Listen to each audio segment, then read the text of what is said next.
para sa lagay ng ating panahon ngayong tanghali po ng November 1, 2023 na kung saan sa ngayon ay bahagya ulit na umangat ang shear line gaya po ninyong nakikita at nandito na po sa silangang bahagi ng Cagayan. At bukas ay aangat pa po iyan at tuloy-tuloy na hihina at posibleng mawala ang shear line ngayong darating po na weekend. Sa ngayon naman, ang amihan ay patuloy pa rin ang pag-ihip dito po sa Northern Luzon at ang LPA naman na ating minomonitor ay palusaw na po yan anytime.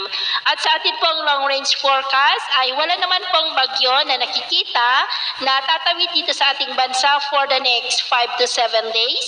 Pero nananatili po na may banta ng sama ng panahon sa kalagitnaan po ng buwan na ito at ang development po nito ang ating babantayan. At sa lagay ng ating panahon ngayon, dahil sa amihan at shear line ay maulap po ang kalangitan na may mga pulupulong pagulan sa malaking bahagi ng Cagayan Valley, ilang bahagi ng Apayao, Metro Manila, Quezon, Quirino, ilang bahagi ng Bulacan, Rizal, Laguna at Mimaropa. At sa susunod po ng mga oras ay mataas pa rin ang tsansa ng maulap na kalangitan na may mga pulupulong pagulan sa ilang bahagi po ng Cagayan, Cordillera, ilang bahagi ng Ilocos, Central Luzon, Metro Manila, Quezon, ilang bahagi po ng Mimaropa, Panay Island, ilang bahagi ng Bicol Region, Bacolod, Bohol, Southern Leyte, Northern Mindanao at ilang bahagi po ng Davao.